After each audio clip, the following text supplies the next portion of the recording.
وسلم وبارك عليه وعلى آله وأصحابه وإخوانه. Masyarakat muslimin dan muslimat jamaah salat subuh yang berbahagia. Alhamdulillah kembali kita dipertemukan oleh Allah dalam satu kebaikan di tempat yang terbaik pula, dan kita memohon kepada Allah semoga ini pertanda Allah menginginkan kebaikan untuk kita semua. Salawat serta salam semoga selalu tercurahkan untuk Nabi kita tercinta Nabi Muhammad SAW. Baik, melanjutkan kajian kita pada pembahasan kitab Ar-Rafiqul Maktum, sejarah kehidupan Nabi SAW.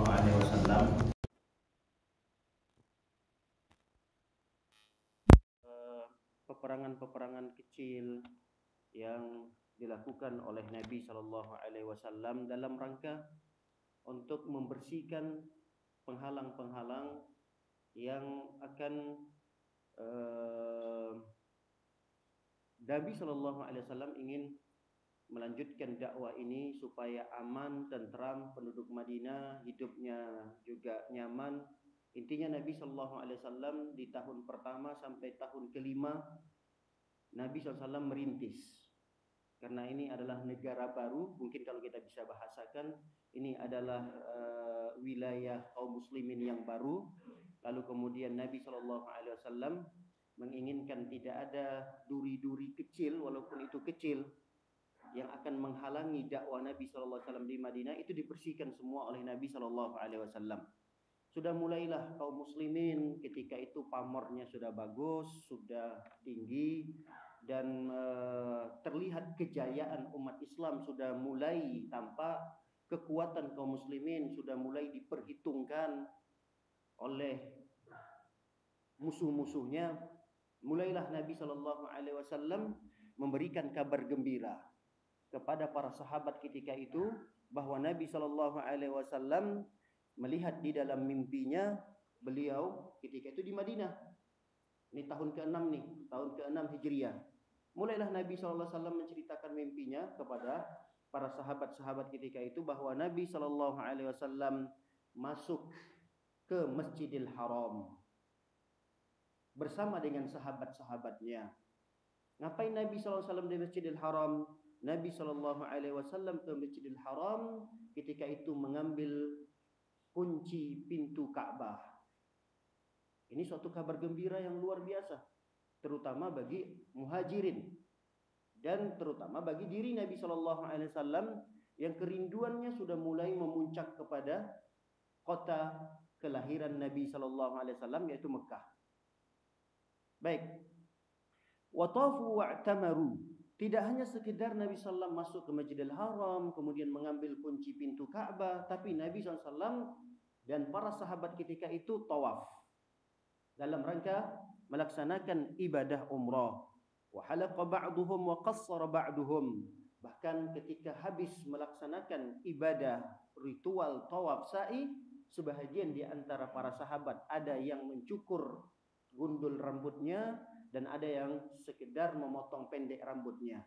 Intinya Nabi SAW menceritakan mimpi ini kepada para sahabat, lalu kemudian terlihat raut wajah para sahabat begitu senang dan bergembira, karena itu artinya mereka sebentar lagi akan berangkat menuju kota Mekah untuk melaksanakan ibadah umrah.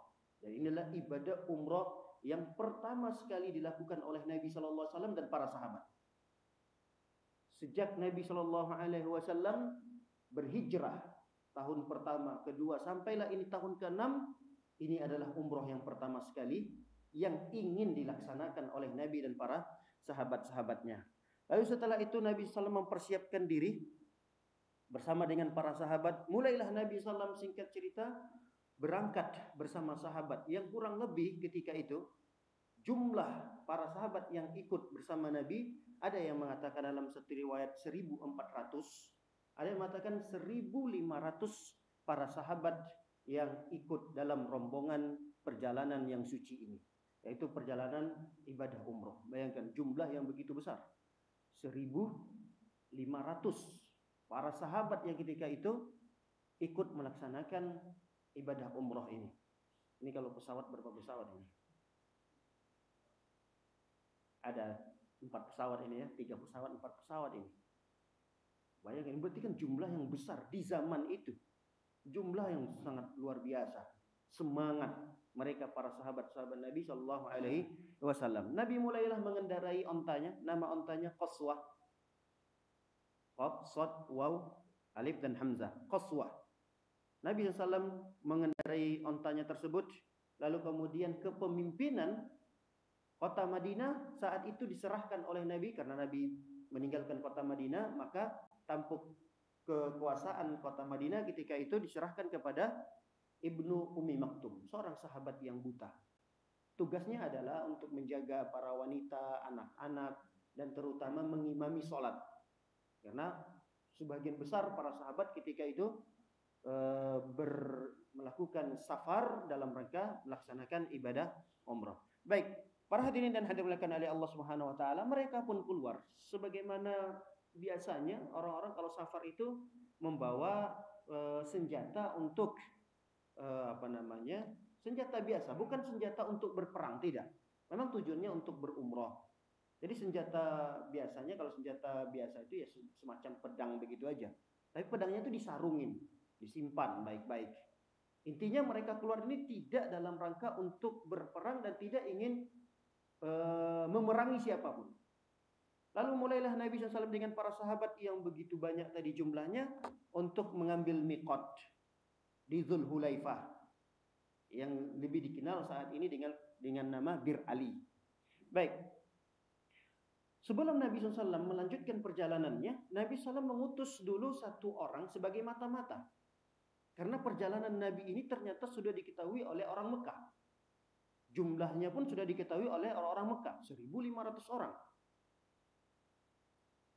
Ini jumlah yang begitu besar. Di dalam peperangan Badar saja itu jumlah kaum muslimin 300-an.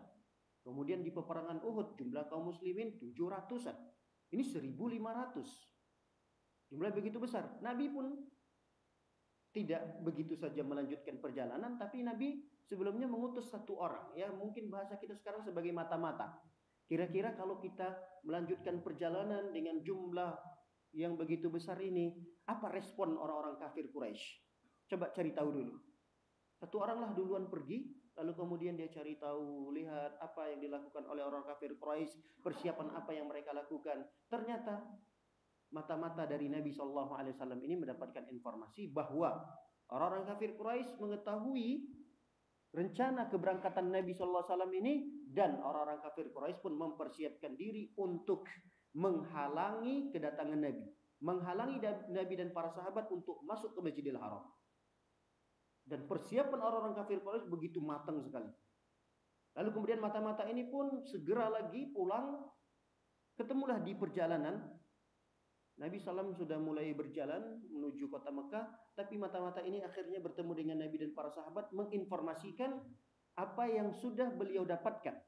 Intinya mata-mata itu mengatakan bahwa aku meninggalkan Ka'ab bin Lu'ay, qad jama'u lakal ahabish. Aku tinggalkan orang-orang kafir Quraisy, terutama pemimpinnya Ka'ab bin Lu'ay ketika itu.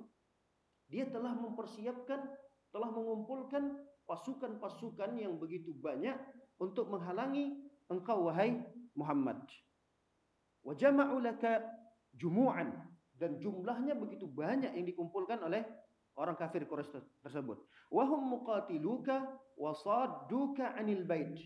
Tujuan mereka berkumpul itu di perbatasan Mekah ketika mau masuk itu, tujuannya adalah untuk memerangimu wahai Muhammad dan untuk menghalangimu agar tidak masuk ke Masjidil Haram.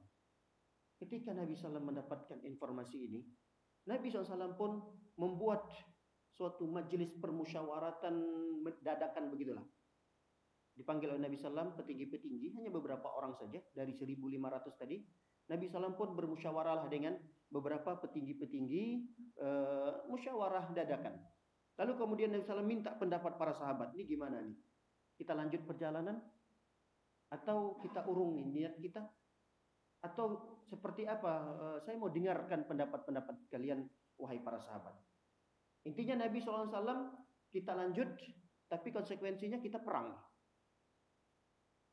Kalau kita perang, Kita tidak punya persiapan. Karena kita berangkat ini bukan dalam rangka untuk berperang, apalagi Nabi dan para sahabat ketika itu sudah berpakaian ihram. Dan pedang pun yang mereka bawa hanya pedang untuk pembelaan diri, untuk menyelamatkan diri. Kalau ada sesuatu misalnya di jalan atau apa, pedang itu hanya untuk, gunanya untuk itu. Beda kalau biasanya persiapan untuk perang. Nabi itu biasanya pakai helm, Nabi SAW biasanya pakai baju besi. Ini enggak. Cuma hanya sekedar para sahabat itu bawa pedang. Pedang biasa. Gimana wahai para sahabat? Akhirnya di antara para sahabat yang ketika itu memberikan pendapatnya adalah Abu Bakar. Wallahu wa rasuluhu a'lam, kata Abu Bakar. Wahai Rasulullah, sebenarnya saya tidak terlalu tahu tentang ini. Tentunya Allah dan Rasulullah yang lebih tahu. Tapi saya mencoba untuk memberikan pandangan saya. Kata beliau, innama ji'na mu'tamirin. Ya Rasulullah, kita kembali aja pada niat awal kita. Niat awal kita mau ngapain sih? Mau umroh. Ya udah, kita niat kita dari awal umroh ya Rasulullah. Walam naj'li kita li ahadin. Dan kita ke sana itu tidak sama sekali untuk memerangi siapapun. Siapapun tidak kita ingini untuk kita perangi. Itu tujuan kita. Walakin man hala bainana wa bainal bait qatalnahu. Tapi kalau memang ada orang yang menghalangi antara kita dengan tujuan kita, yaitu melaksanakan ibadah umrah, ya kita perangi ya Rasulullah. Kalau mungkin bahasa sekarang, kalau mereka jual ya kita beli ya Rasulullah. Masya Allah nih Abu Bakar ini. Ini belum Umar loh ini. Ini Abu Bakar. Ya Rasulullah, kita tujuan awal kita ya umroh aja ya Rasulullah. Tapi kalau mereka tetap ngotot menghalangi kita untuk masuk, kan kita memang tidak ada ingin berperang. Kita mau beribadah gitu. Itu juga punya seluruh manusia ketika itu. Tidak hanya punya orang-orang kafir Quraisy, sehingga siapapun datang ketika itu, ini di zaman jahiliyah nih, dari belahan bumi mana saja datang ke sana, diterima kok sama mereka, orang-orang kafir Quraisy. Nah, apa bedanya kita dengan mereka-mereka itu? Kalau mereka-mereka datang diterima, ya kita datang juga dalam rangka untuk beribadah di sana. Hanya saja beda cara beribadahnya. Kita kaum muslimin sama mereka-mereka yang melakukan masih penyekutuan terhadap Allah, beda cara ibadah mereka. Artinya sama-sama boleh kok masuk ke sana. Tapi kalau kita dihalangi, mereka dibolehkan, ya kalau mereka jual ya kenapa kita nggak beli ya Rasulullah? Mungkin bahasa apa? Bahasa Betawinya begitu kali ya. Jual kita beli gitulah. Kemudian faqala Nabi sallam faruhu. Farahu. Akhirnya kalau begitu, udah ayo kita jalan. Bismillah, mungkin bahasa kita bismillah, ayo lanjutkan. Akhirnya Nabi dan para sahabat pun melanjutkan perjalanan itu. Nah, para hadirin dan hadirat oleh Allah Subhanahu wa taala, mulailah orang-orang kafir Quraisy mengetahui bahwa Nabi dan para sahabat betul-betul serius untuk melanjutkan perjalanan itu. Mulai pula para orang-orang kafir Quraisy mempersiapkan untuk menghalangi datangnya mereka di perbatasan. Mungkin kalau sekarang Gapura mau masuk ke kota Mekah itu sudah dijaga dengan penjagaan yang begitu ketat, bahkan langsung dikomandoi oleh Khalid bin Walid gitu. Bukan komandan biasa nih. Ini Khalid bin Walid yang langsung ditunjuk oleh petinggi-petinggi dan pembesar-pembesar orang kafir Quraisy ketika itu, dan Khalid bin Walid diserahkan kepadanya sebanyak 200 tentara. Ini 200 tentara pasukan khusus yang berkuda menjaga perbatasan itu. Ini masih yang berkudanya, belum lagi yang yang penjagaan-penjagaan biasa tanpa ada kendaraan. Jadi 200 pasukan berkuda yang kemudian itu terus patroli di beberapa, mungkin bisa masuk dari sudut sana, mungkin tidak masuk dari jalan utamanya.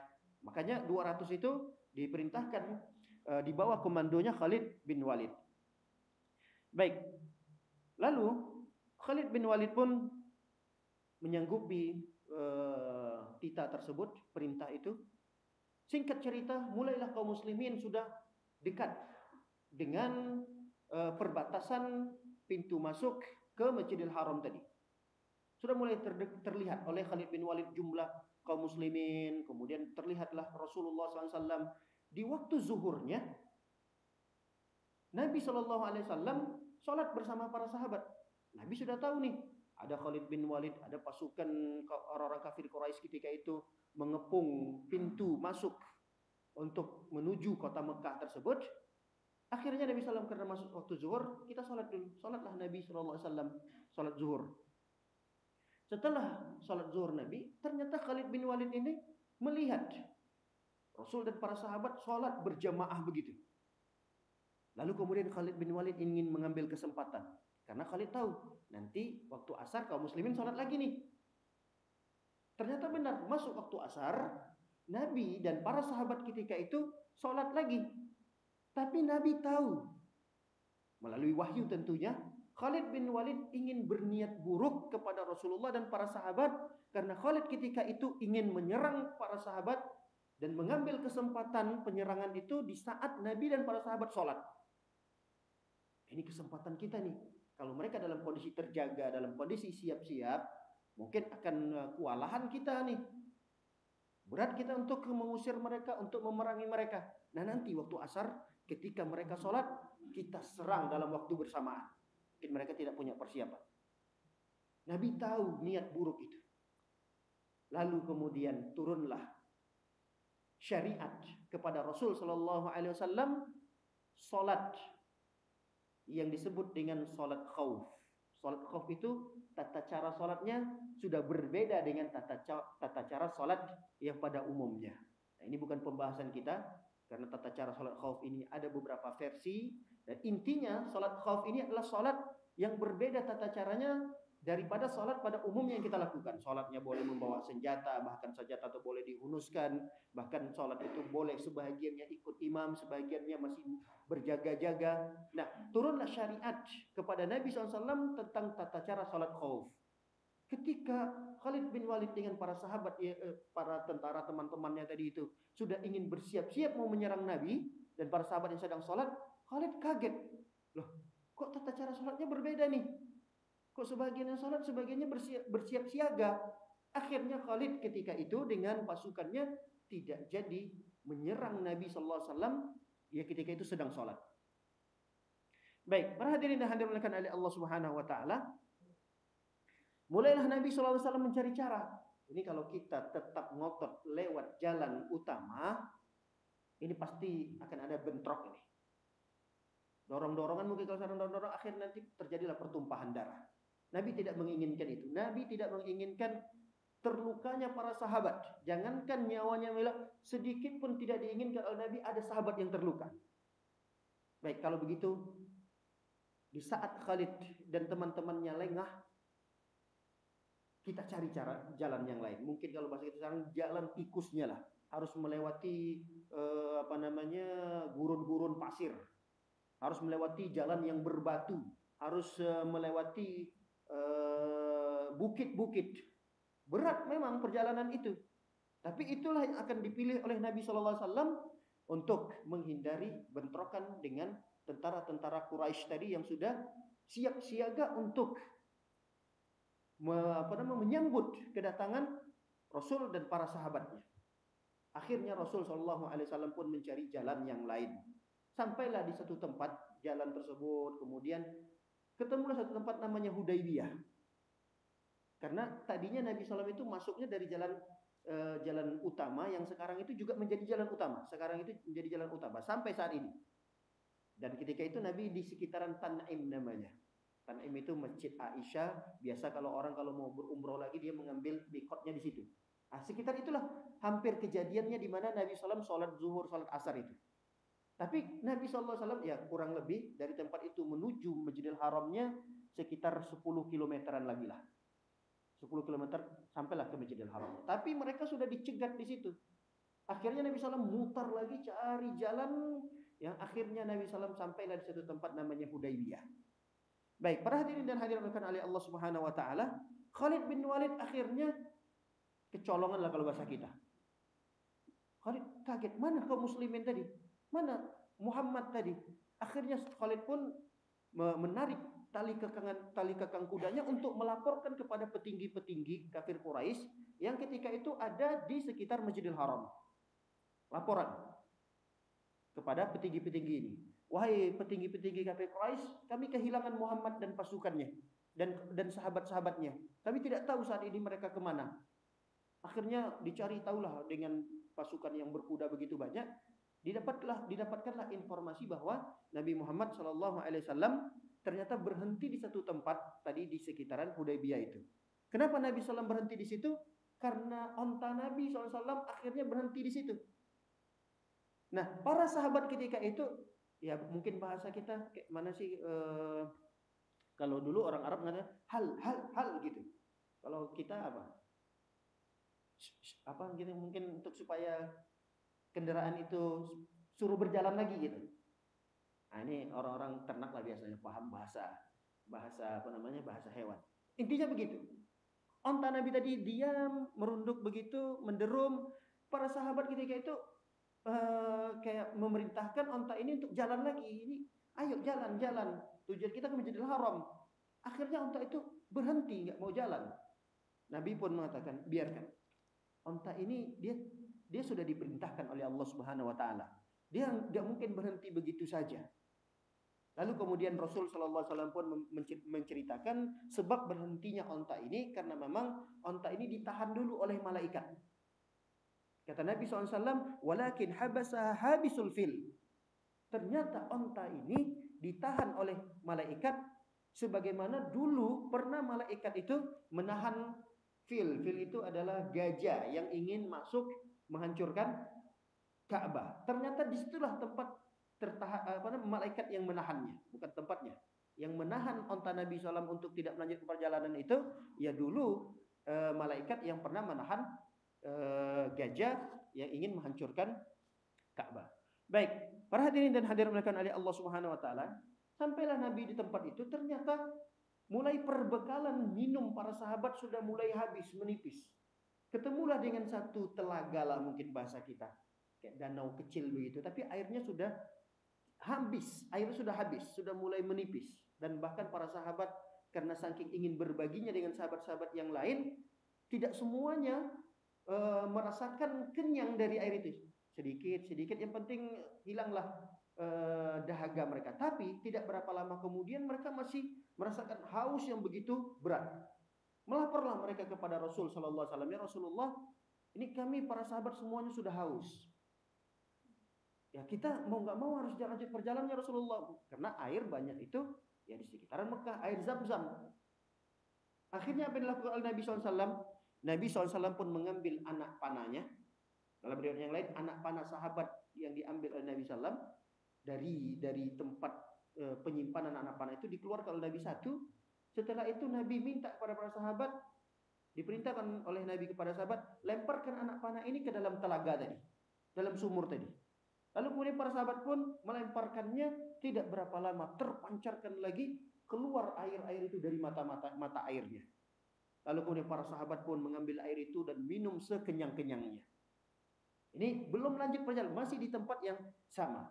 Baik, akhirnya Nabi SAW pun karena belum ada perintah dari Allah Subhanahu wa taala untuk melanjutkan, padahal itu sudah dekat betul nih dengan Masjidil Haram. Lalu kemudian diutuslah namanya Budail bin Warqa Al-Khuzai. Siapa Budail ini? Budail ini adalah sebagai penengah lah mungkin untuk nego nih. Kira-kira apa sih yang bisa dilakukan supaya tidak terjadi pertumpahan darah? Jadi sebagai apa biasanya ini penengah kali ya, penengah lah begitu, penengah. Kemudian datanglah Budail ini nego ke Rasul Sallallahu Alaihi Wasallam. Udahlah, daripada terjadi pertumpahan darah, kalian tidak diizinkan untuk masuk. Nabi pun bercerita kepada Budail, wahai Budail, apa yang kami lakukan ini sama seperti umumnya dilakukan oleh orang-orang, hanya ingin beribadah. Kami ingin tawaf, kami sa'i. Kami tidak ada keinginan buruk apapun. Anda bisa melihat, coba lihat kondisi kami. Kami cuma hanya membawa hewan-hewan yang ini akan menjadi hadiyu. Hadiyu itu ya penyembelihan. Ini adalah hewan-hewan yang akan kami sembelih gitulah. Karena Nabi berangkatnya itu di bulan Zulqa'dah. Jadi kalau Nabi SAW diizinkan masuk, langsung kemudian setelah umroh, Nabi akan berhaji. Sebentar lagi Zulhijjah. Mungkin begitulah, sehingga para sahabat dan Nabi ketika itu, masing-masing mereka membawa hewan untuk yang mereka akan sembelih nantinya. Cobalah kita lihat nih, yang kami bawa apa. Kalau kami betul-betul ingin berperang, nggak mungkin persiapan kami seperti ini. Kami ingin beribadah kok. Tapi kalau memang kami dihalangi, kami diperangi, ya kami juga akan siap untuk berperang dengan seadanya seperti ini. Akhirnya Budail tadi karena tidak melihat adanya titik temu, beliau pun menyerah sebagai orang yang ingin mendamaikanlah, begitu bahasa kita. Nah, karena si Budail dianggap gagal oleh orang-orang kafir Quraisy, akhirnya diutuslah utusan yang lain. Namanya Al-Hulais bin Alqamah. Diutus dengan utusan sama, tapi Hulais ini orangnya lebih lurus bahasa kita. Orangnya nggak neko-neko lah. Hulais ini. Memang orangnya baik gitulah. Tapi belum masuk Islam. Lalu kemudian Hulais ini bertemulah dengan Rasulullah Sallallahu Alaihi Wasallam karena beliau menyanggupi kepada orang kafir, saya yang akan bertemu dengan Muhammad. Akhirnya Hulais tadi bertemulah dengan Nabi Muhammad Sallallahu Alaihi Wasallam dan intinya beliau pun merasa terkaget-kaget. Kenapa orang kafir Quraisy menghalangi Nabi Muhammad dan kaum muslimin? Dia pun heran. Karena Hulais ini mengira memang Muhammad dan para sahabatnya ini datang untuk berperang. Tapi ketika Nabi SAW memerintahkan para sahabat, wahai para sahabat, ini saya tahu nih Hulais ini. Saya masih kenal dengan orang ini. Dan dia itu orangnya, hatinya bagus. Orangnya lurus. Coba kalian tebarkan dulu di sekitaran kita ini hewan-hewan yang kita bawa tadi. Biasanya hewan-hewan itu sudah ditandai dengan ada cat lah, mungkin bahasa kita dicat sedikit kulitnya supaya tanda ini adalah hewan yang akan digunakan sebagai yang akan dikurbankan lah bahasa kita, yang akan disembelih nanti di Zulhijjahnya. Akhirnya Hulais tadi melihat sebelum ngobrol nih, sebelum bertemu dengan Nabi Muhammad, Hulais tadi melihat hewan-hewan yang begitu banyak. Setelah itu Hulais pun bertemulah dengan Rasulullah SAW. Nabi pun menjelaskan dengan penjelasan yang sama. Lalu kemudian Hulais pun mengatakan, iya ya, kenapa orang kafir Quraisy menghalangi kalian? Tidak ada sedikit pun tujuan buruk dari kalian nih, tujuannya baik untuk beribadah. Akhirnya Hulais tadi pun pulang melapor kepada pembesar-pembesar Quraisy mengatakan, sudahlah biarkan saja mereka masuk. Ngapain kalian halangi mereka? Tapi tetap nih orang-orang kafir Quraisy ngotot untuk tidak mengizinkan masuk Rasul dan para sahabatnya. Akhirnya mereka masih mengutus orang yang ketiga. Ini agak songong nih orang yang ketiga nih. Namanya Urwah bin Mas'ud As-Saqafi. Orangnya songong, kata-katanya kasar. Ketika dia bertemu dengan Nabi Muhammad SAW dan para sahabat ketika itu, tidak banyak para sahabatnya, mungkin beberapa orang, di antaranya Abu Bakar, mendampingi Rasul SAW. Nah, Urwah ini datang, Urwah bin Mas'ud datang, ngobrol dengan Rasul SAW. Dia mengatakan, wahai Muhammad, ngapain Anda ke sini dengan membawa orang yang begitu banyak ini? Tahu nggak ini? Anda, orang yang sebanyak ini, 1.500 yang Anda bawa ini pengecut semua ini. Kata-katanya begitu kasar. Pengecut ini penakut. Nanti kalau terjadi peperangan, bergejolak peperangan, ini mereka ini semuanya pada lari. Percayalah sama saya, kata si Urwah ini. Jadi beliau mengatakan sampai begitu, menghina para sahabat-sahabat Nabi Shallallahu Alaihi Wasallam. Mereka ini akan lari meninggalkanmu wahai Muhammad. Udahlah kalian mau pulang aja. Jangan kalian ngotot untuk tetap masuk. Khawatirnya kalau kalian ngotot dihalangi oleh orang kafir Quraisy, tidak tertahan lagi, terjadilah pertumpahan darah, terjadilah peperangan. Kalau sudah terjadi peperangan, mereka ini nanti lari, nggak ada yang akan menyelamatkanmu wahai Muhammad. Abu Bakar marah semarah-marahnya kepada Urwah. Tapi ketika itu si Urwah ini tidak terlalu mengenal sekali dengan Abu Bakar ini.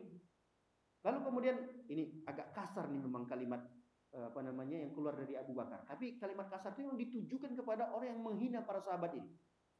Apa kata Abu Bakar? Umsus badri lattah. Kata Abu Bakar ini, mohon maafnya agak kasar memang. Udah kalian isap aja tuh apa namanya punyanya si Lata itu. Lata itu adalah Tuhan mereka. Saking emosinya Abu Bakar tadi, Rasul masih santai aja dia menanggapinya. Tapi Abu Bakar nggak kuat ketika itu, di mana para sahabat dihinakan, dicemoohkan oleh si Urwah tadi ini. Karena para sahabat tidak memiliki jiwa yang seperti itu. Bahkan di nanti akan ada tersendiri di mana orang itu melihat para sahabat-sahabat ini betul-betul siap mati. Malah ada si Urwa ini mengatakan sahabat ini para pengecut ini, penakut, mereka akan lari nanti ini.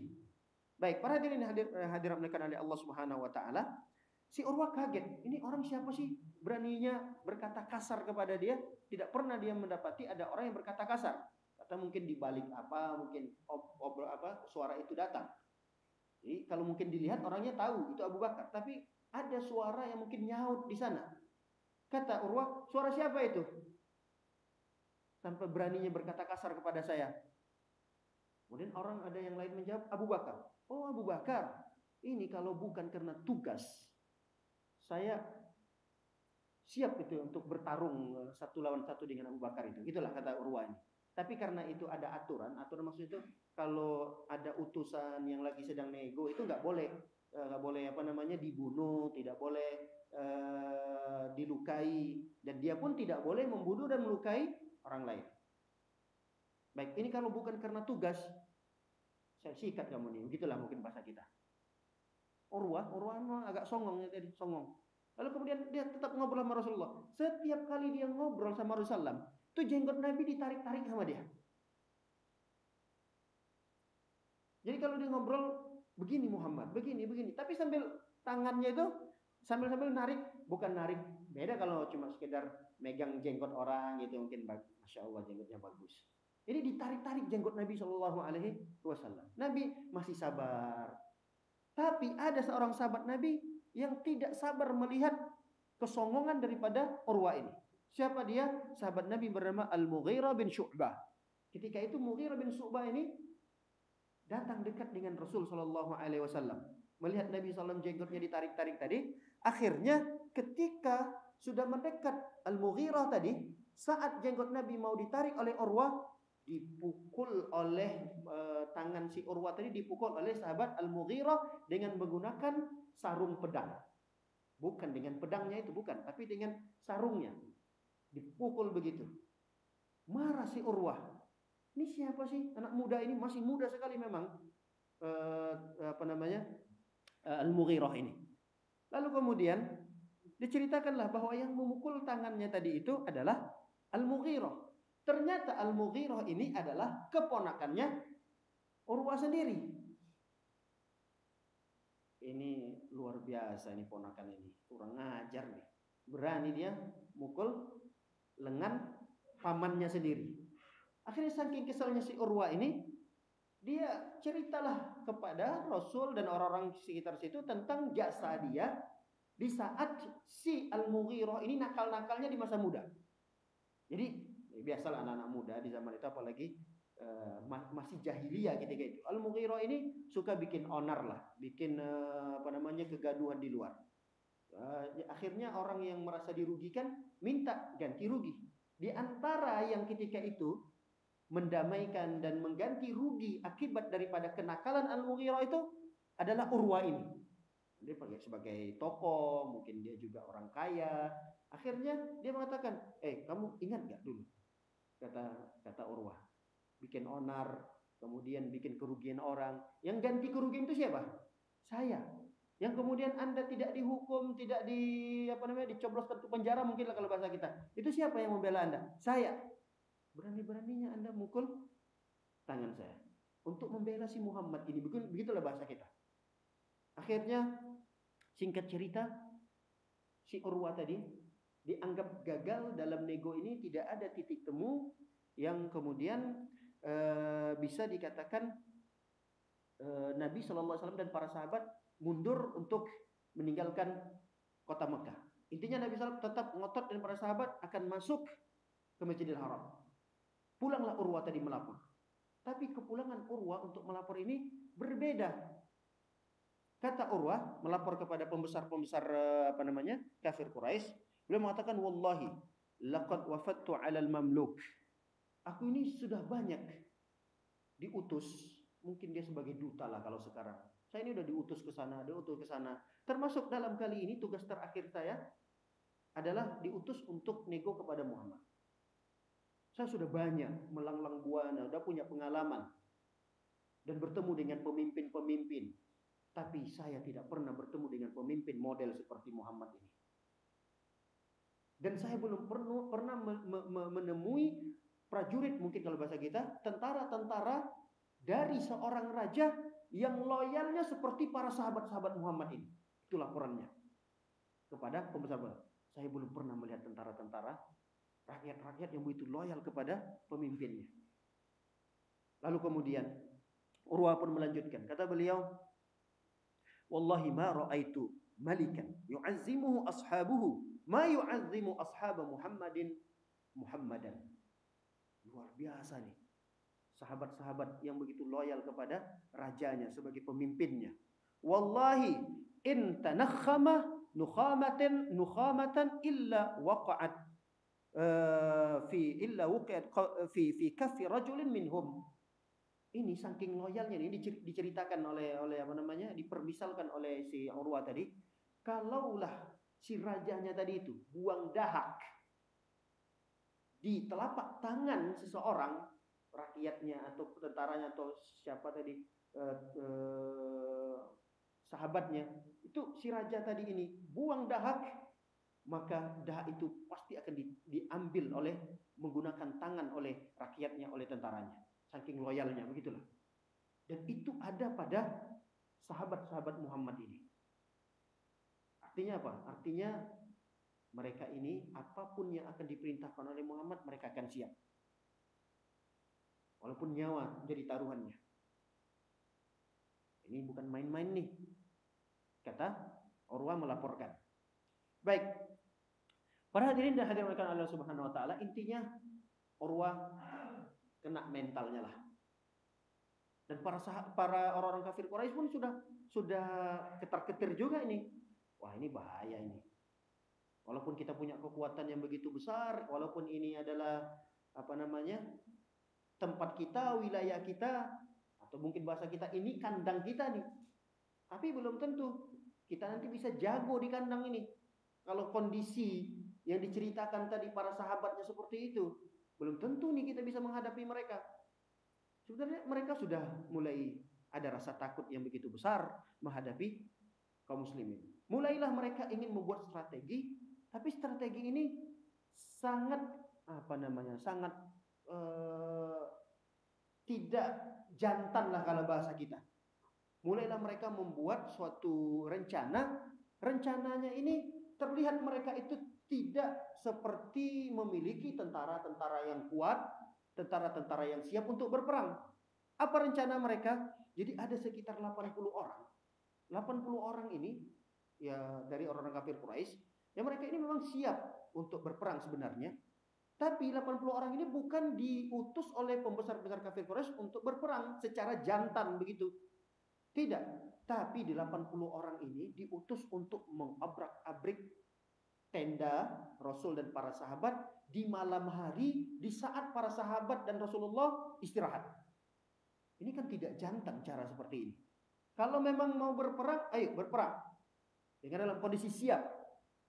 Berperang seperti pada umumnya begitu. Bertemu dua pihak yang sama-sama siap untuk berperang, lalu kemudian dikomandoi berperang dalam waktu bersamaan. Nah, seperti itu baru kemudian dikatakan peperangannya jantan lah kalau bahasa kita mungkin sekarang. Ini enggak, 80 orang ini diutus untuk mengobrak-abrik, untuk membunuh dalam kondisi para sahabat dan Rasul ketika itu tertidur istirahat di malam hari. Namun Rasul Shallallahu Alaihi Wasallam juga tidak sebodoh yang mereka pikirkan. Rasul Shallallahu Alaihi Wasallam memerintahkan ada beberapa sahabat untuk berjaga, tidak semuanya tidur. Nabi SAW pun memerintahkan ada beberapa sahabat ketika itu tugas berjaga, tidak tidur. Nah, di antara para sahabat yang berjaga itu namanya Muhammad bin Maslamah sebagai komandan yang berjaga di malam itu. Dia tidak sendiri. Ada beberapa puluhan orang lah yang berjaga di saat itu. Tapi dia komandannya. Muhammad bin Maslamah namanya. Baik, ketika tahu 80 orang ini datang, akhirnya sangat mudah sekali ditaklukkan oleh Muhammad bin Maslamah, sehingga pun para sahabat dan Rasul terbangun di malam itu. Dan 80 orang ini ditangkap oleh Rasul Shallallahu Alaihi Wasallam. Tidak diapa-apain, tidak disiksa, tidak ditangkap saja, diikat oleh Nabi Shallallahu Alaihi Wasallam sebagai tawanan. Dan diketahuilah keesokan harinya oleh orang-orang kafir Quraisy bahwa misi ini gagal. Dan 80 orang mereka tadi ditahan oleh Rasul Shallallahu Alaihi Wasallam. Tapi pada intinya yang menahan mereka itu, yang menaklukkan mereka dan melumpuhkan mereka itu bukanlah sesungguhnya Muhammad bin Maslamah dan orang-orang yang berjaga tadi. Tentunya ini adalah merupakan pertolongan dari Allah Subhanahu wa taala. Bahkan hal ini pun diceritakan oleh Allah dalam surat Al-Fatah. Ayat yang ke-24, apa kata Allah Ta'ala? Wa huwallazi kaffa aydiyahum 'ankum wa aydiyakum 'anhum bi batni Makkah min ba'di an azfarakum 'alaihim. Kata Allah Subhanahu wa taala, sesungguhnya Allah lah yang menahan 80 orang tadi itu untuk tidak menyakiti, untuk tidak menghancurkan dan membunuh para sahabat-sahabat ketika kalian berada di sekitaran kota Mekah dan setelah kalian dikatakan menang, kata Allah Subhanahu wa taala. Baik. Para hadirin dan hadirin oleh Allah Subhanahu wa taala, akhirnya Nabi SAW pun masih memiliki kebaikan yang begitu besar kepada 80 orang ini. Sebenarnya mereka ini sudah wajib mendapatkan hukuman. Tapi Rasulullah masih memberikan maaf kepada 80 orang ini, dilepaskan lagi oleh Nabi sallallahu alaihi wasallam. Dibebaskan lagi oleh Nabi sallallahu alaihi wasallam 80 orang ini. Nah, singkat cerita, utusan-utusan dari orang-orang kafir Quraisy sudah bertemu dengan Nabi sallallahu alaihi wasallam. Nah, sekarang Nabi sallallahu alaihi wasallam juga tidak ingin berperang itu terjadi. Akhirnya Nabi juga mengirimkan utusan dari pihak kaum muslimin agar bertemulah dengan orang-orang kafir Quraisy. Ketika itu Nabi SAW mengutus Umar bin Khattab. Ini orang yang pertama yang akan diutus oleh Nabi SAW. Umar bin Khattab, wahai Umar, ini tugas dari saya untuk Anda datang menemui petinggi-petinggi dan pembesar-pembesar orang kafir Quraisy. Tapi ketika itu Umar mohon maaf sekali sebesar-besarnya kepada Rasulullah, menolak perintah tersebut. Karena alasannya, kata Umar bin Khattab, laisa li ahadun bi Makkah min bani Adi bin Ka'ab yaghdab li an in udhitu. Kata Umar, ya Rasulullah, aku kan dari suku Adi. Suku Adi, Rasul dari Bani Hashim. Nah, saya kan dari suku Adi. Saya nih di suku Adi sekarang dibenci besar-besaran nih. Jadi kalau saya nanti menjadi utusan, lalu kemudian saya disakiti, atau mungkin saya akan dikeroyok, atau mungkin ya ada percobaan untuk membunuh saya, nanti yang satu suku sama saya ini mereka sudah tidak berpihak lagi sama saya. Mohon maaf ya Rasulullah. Mungkin bisa cari utusan yang lain yang mungkin yang suku-sukunya masih loyal dengan orang tersebut. Akhirnya Rasulullah mencari orang lain. Nabi ingatlah, yaitu Utsman bin Affan. Ingat dengan sosok Utsman bin Affan. Akhirnya tugas itu diberikanlah kepada Utsman bin Affan, karena Utsman bin Affan masih banyak keluarganya. Masih banyak keluarganya di sekitar Masjidil Haram. Nah, singkat cerita, Utsman bin Affan pun menerima tugas tersebut, dan di antara tugas yang akan menjadi beban yang dipikul oleh Utsman bin Affan dari Rasul sallallahu alaihi wasallam adalah, kata Rasul sallam, wahai Utsman, temui mereka, yang pertama, informasikan kepada mereka tentang kedatangan kita bukan untuk berperang. Itu yang utama. Kasih tahu mereka. Saya kali lagi, infokan ke mereka kedatangan kita bukan untuk berperang. Yang kedua, ajak mereka masuk Islam. Masya Allah, Nabi masih tetap tidak menyerah di dalam berdakwah. Padahal itu kalau bahasa kita udah enggak, bukan waktunya lagi lah untuk berdakwah, ngajak mereka untuk masuk Islam. Tapi masih tetap poin itu masuk dalam salah satu perintah dari Rasulullah untuk disampaikan ke mereka. Ayolah masuk Islam, udahlah terima saja agama yang dibawa oleh Nabi Muhammad SAW. Kemudian perintah itu pun disampaikan oleh Utsman bin Affan. Utsman bin Affan karena masih banyak keluarganya, akhirnya ditahan. Utsman bin Affan ditahan tadi, mungkin dijamu sana, diundang ke sana, diundang ke sana. Rasul Shallallahu Alaihi Wasallam dan para sahabat mendapatkan informasi yang keliru, bahwa informasinya Utsman bin Affan disandra. Salah informasi itu, disandra. Buktinya Utsman bin Affan sampai saat ini belum kembali. Padahal Utsman bin Affan itu dia tidak disandra, tapi mampir-mampir sana. Kemudian tidak sampai di situ. Orang-orang kafir Quraisy ternyata masih menahan Utsman bin Affan dengan dengan menawarkan Utsman bin Affan untuk melaksanakan ritual ibadah umroh itu. Wahai Utsman, Anda saja yang melakukan ibadah umroh, tawaf, sa'i dan seterusnya sudah selesai, udah Anda pulang lagi. Yang diizinkan oleh orang kafir cuma Utsman ketika itu. Tapi jawaban Utsman apa? Kata Utsman, enggak. Saya tidak akan melanjutkan ritual umroh saya sampai Rasul Nabi kami Muhammad SAW melaksanakannya. Artinya Utsman tidak mau melangkahi Nabi SAW. Tapi pada intinya Rasulullah SAW mendapati informasi bahwa Utsman bin Affan disandra. Nah, disitulah kemudian Nabi SAW membaiat para sahabat. Siap. Ini sudah tidak ada lagi nih kata toleransi bahasa kita atau apalah gitu. Ini berarti mereka sudah betul-betul menjual nih. Mereka sudah betul-betul ingin mengajak kita untuk berperang nih. Akhirnya di tempat tersebut Nabi SAW membaiat para sahabat-sahabatnya. Nah, inilah terjadi perjanjian Hudaybiyah itu di sekitar sini, dan Nabi SAW ketika itu berbaiat kepada para sahabatnya untuk siap mati. Dan para sahabat ketika itu pun mengatakan, la nabra hatta nunajiz al-qaum. Kata mereka mengatakan, demi Allah kami tidak akan beranjak dari tempat ini, kata para sahabat. Kami tidak akan pernah meninggalkan tempat ini. Artinya para sahabat pun ketika itu sudah siap atas perintah apapun dari Rasul Sallallahu Alaihi Wasallam. Satu persatu ketika itu berbaiat dengan Nabi Sallallahu Alaihi Wasallam. Tidak ada yang di antara mereka yang tidak berjanji setia dengan Rasul SAW, kecuali hanya beberapa orang munafik ketika itu. Ternyata ada satu orang munafik yang ikut dari 1.500 itu. Tidak banyak. Ada satu orang yang ketika itu diketahui dan orang ini tidak berbaiat kepada Nabi SAW, yang dikatakan namanya adalah Jaddu bin Qais. Dialah yang tidak berbaiat kepada Nabi SAW di Bai'atur Ridwan. Jadi ada satu pohon di tempat tersebut, dinamakanlah baiat itu Bai'atur Ridwan. Baik.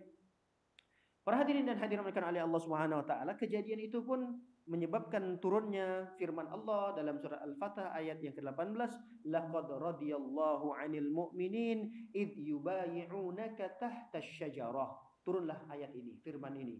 Karena adanya perbaiatan tadi itu, Allah pun mengatakan di dalam ayat ini, sungguh Allah benar-benar meridai orang-orang yang berbaiat, orang-orang yang beriman yang ketika itu berbaiat kepada Nabi SAW di bawah satu pohon.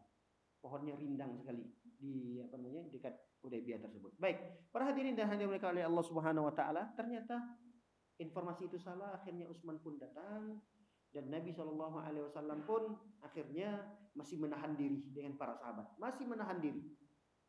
Namun kalau harus begini sepanjang masa, nanti juga akhirnya Nabi dan para sahabat kelelahan sendiri, habis energi.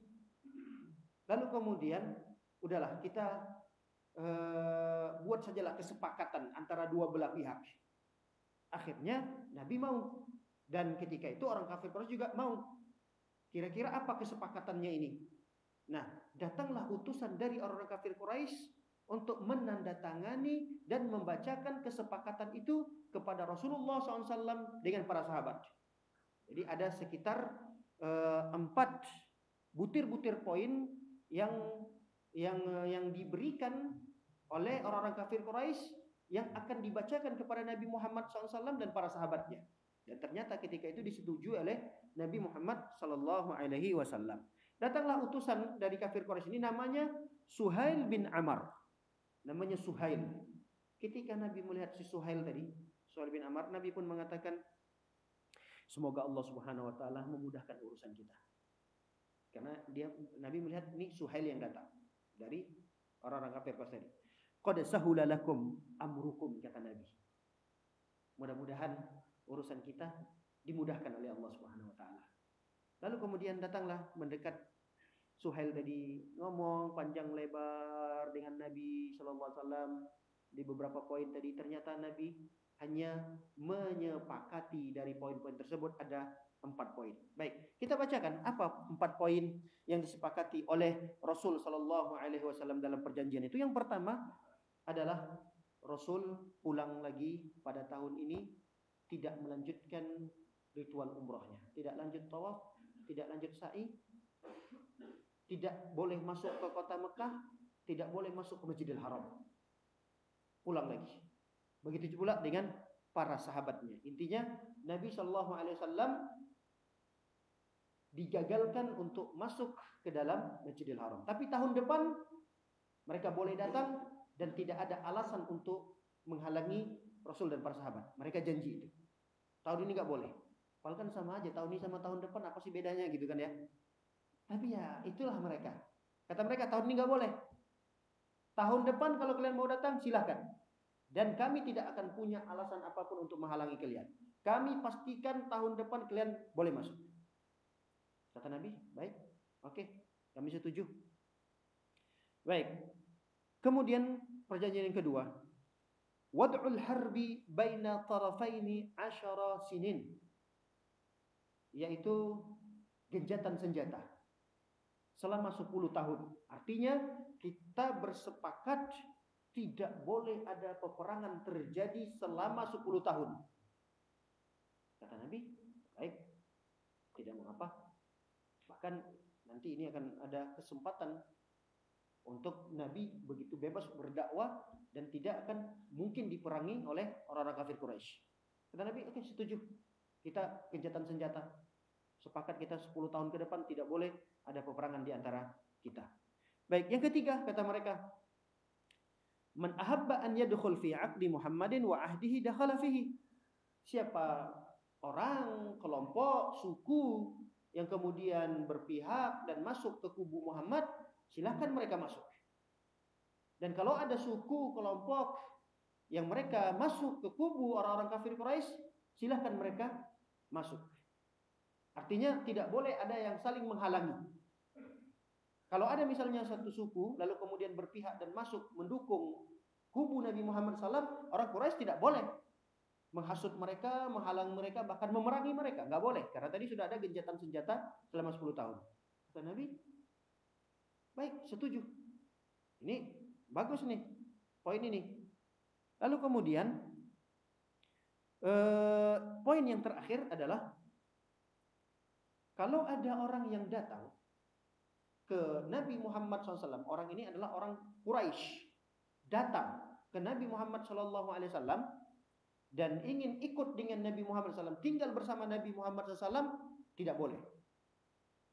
Orang tersebut harus dikembalikan lagi ke Mekah. Tapi tidak sebaliknya. Kalau ada orangnya Muhammad, dia pergi meninggalkan Nabi Muhammad, pergi ke kami tidak pulangkan itu ke Nabi Muhammad SAW. Kata Nabi, setuju. Karena gak mungkin ada orang yang sudah masuk Islam, kemudian dia meninggalkan Nabi. Nabi katakan setuju. Tapi intinya dari 4 poin yang tadi disepakati, itu kalau sekilas kita melihat dengan kasat mata kita, itu poin-poin merugikan kaum muslimin. Poin-poin itu semuanya merugikan kaum muslimin. Makanya nanti banyak di antara para sahabat yang kecewa dengan keputusan Nabi SAW ini. Banyak sahabat, termasuk Umar bin Khattab, nanti kecewa sekali dengan apa namanya sikap Nabi SAW menyetujui dan menyepakati poin-poin tersebut. Karena karena para sahabat mengira kita rugi Rasulullah kalau kita sepakati. Tapi Masya Allah, setelahnya nanti ini akan kita lihat betapa besarnya hikmah yang didapatkan oleh kaum muslimin ketika Nabi SAW menyepakati 4 poin ini. Nanti akan ada pembahasan tersendiri tentang empat poin tadi ini. Ternyata itu malah menguntungkan kaum muslimin. Baik, para hadirin dan hadirat oleh Allah SWT, setelah disetujui oleh Nabi SAW pun mendikte Ali bin Abi Thalib, karena yang bisa menulis ketika itu Ali bin Abi Thalib. Buatlah satu surat perjanjiannya, hitam di atas putih kalau bahasa kita sekarang, buatlah hitam di atas putihnya sekarang.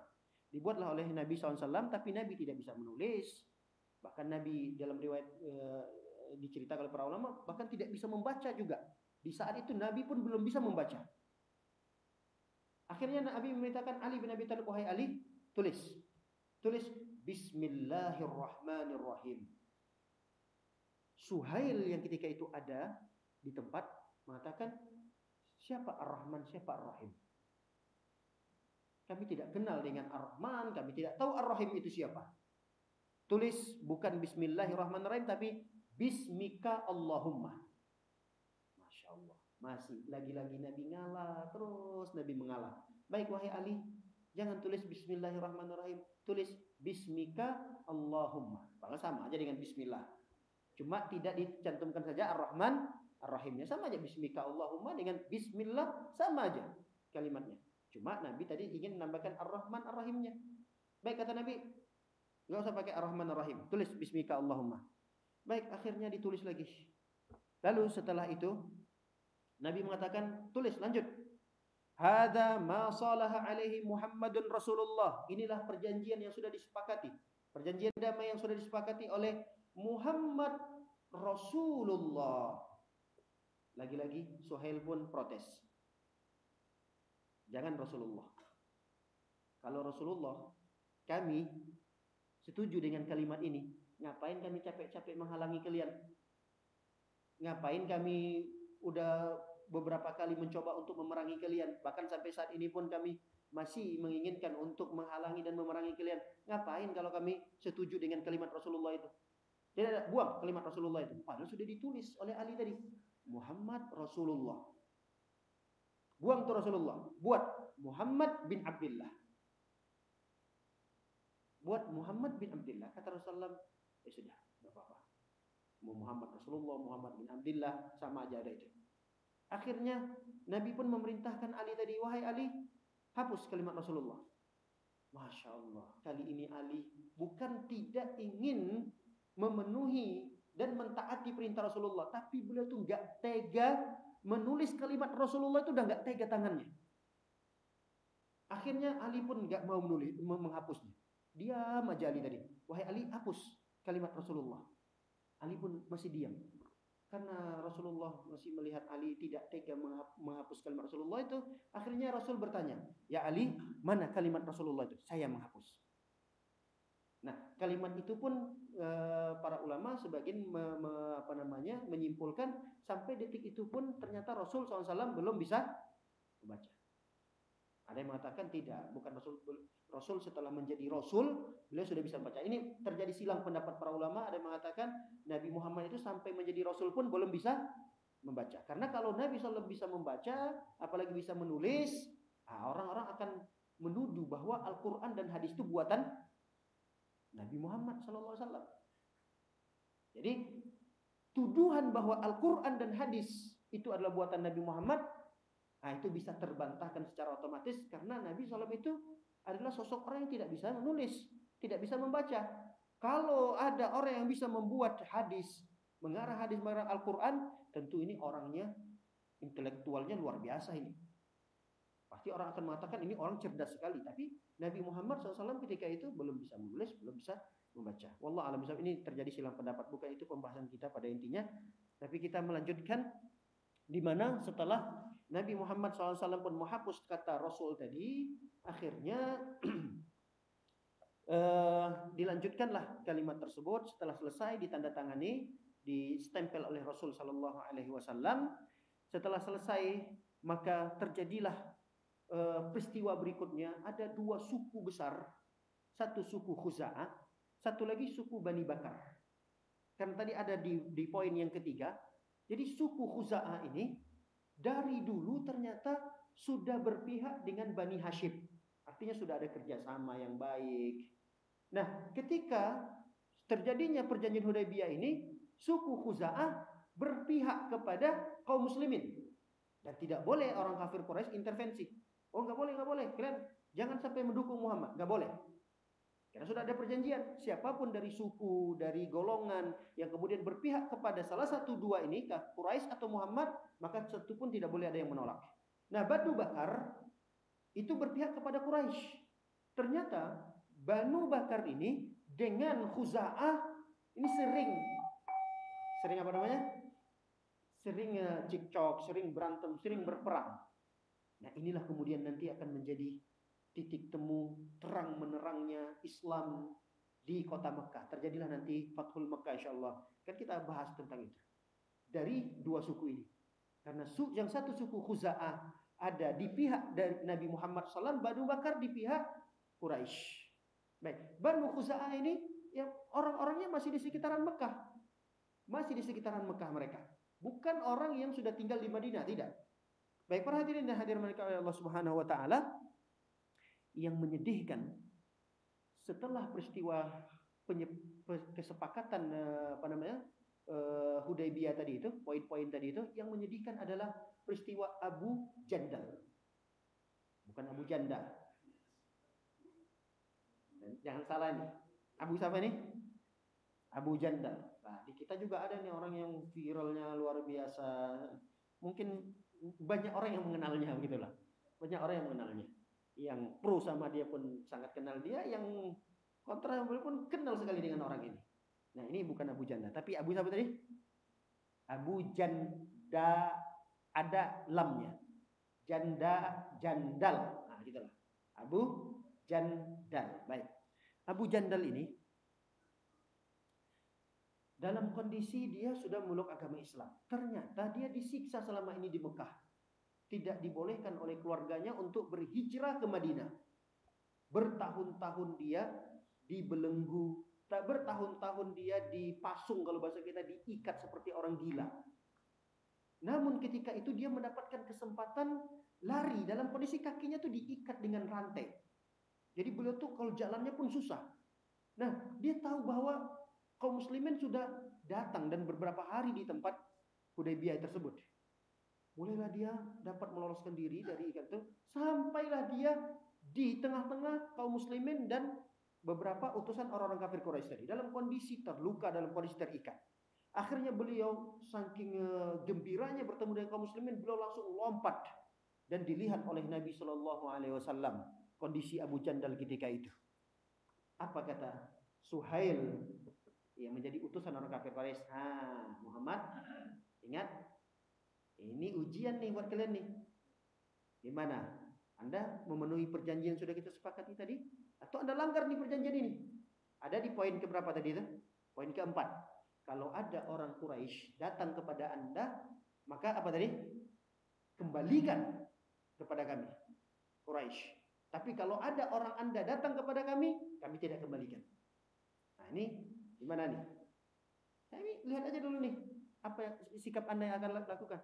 Kata Rasulullah SAW, kejadian ini sebelum kita sepakati loh gitu. Nabi masih kasihan nih dengan Abu Jandal. Enggak, kami enggak kembalikan Abu Jandal ini, karena kasihan sekali melihat Abu Jandal ini disiksa habis-habisan. Kata Rasulullah, enggak, kami tidak kembalikan Abu Jandal ini. Karena kesepakatan ini terjadi sebelum, maksudnya kedatangan Abu Jandal ini, dia sudah datang, sudah mencoba. Ini kita belum menyepakati itu, belum ditandatangani gitu lah mungkin bahasa kita. Belum distempel nih. Enggak, kata Suhail. Ini kejadiannya sudah distempel nih. Akhirnya Nabi Shallallahu alaihi wasallam pun hanya bisa berpesan kepada Abu Jandal, sabar Abu Jandal, sabar. Insya Allah kemenangan itu akan ada di kita. Akhirnya dengan berat hati pun Nabi SAW menyerahkan Abu Jandal. Tetapi Abu Jandal tetap minta tolong ke Rasulullah. Ya Rasulullah, tolong selamatkan saya Rasulullah. Tolong bawa saya ya Rasulullah. Sangat begitu sedih Abu Jandal. Bahkan di depan Rasulullah si Suhail ini melakukan satu hal yang membuat Rasulullah SAW sangat begitu sedih. Apa yang dilakukan oleh Suhail kepada Abu Jandal? Dipukul oleh Suhail tadi. Karena Abu Jandal tadi melepaskan diri dari ikatannya, kemudian dipukul oleh Suhail seperti mukul kerbau atau apa begitulah. Setelah itu ditarik kera bajunya oleh Suhail, diangkat begitu, diseret untuk dibawa lagi ke Quraisy. Baik. Lalu kemudian Abu Jandal tetap mau minta tolong kepada kaum muslimin ketika itu sampai beliau menjerit dengan suara yang begitu tinggi. Dia mengatakan, "Ya ma'syaral muslimin, a'uraddu, wahai segenap kaum muslimin, apakah aku akan dikembalikan lagi kepada orang-orang musyrikin, lalu mereka kemudian akan memberikan ujian kepada agamaku? Kalau kepada fisikku aku tidak masalah. Mereka hancurkan aku, mereka potong tanganku, mereka siksa aku tidak masalah. Tapi yang berat bagiku adalah mereka menguji agamaku. Apakah kalian akan biarkan aku dalam kondisi seperti itu?" Faqala Rasul sallallahu alaihi wasallam. Rasul pun mengatakan, "Ya Abu Jandal, isbir wahtasib." Sabar dan berharaplah pahala wahai Abu Jandal. Fa innallaha ja'ilun laka wa liman ma'aka minal mustad'afina farajan wa makhraja. Kata Rasul sallam, insyaallah Allah akan berikan jalan keluar. Allah sudah jadikan buat Anda. Allah sudah saat lagi Allah akan berikan Anda dan orang-orang yang lemah saat ini yang masih berada di Mekah, Allah akan jadikan buat Anda jalan keluar dan kemenangan. Akhirnya Umar bin Khattab enggak sabaran. Tapi karena ini perjanjian, hati-hati nih, jangan sampai melanggar. Apa yang dilakukan oleh Umar bin Khattab ketika itu? Umar bin Khattab lompat. Lompat.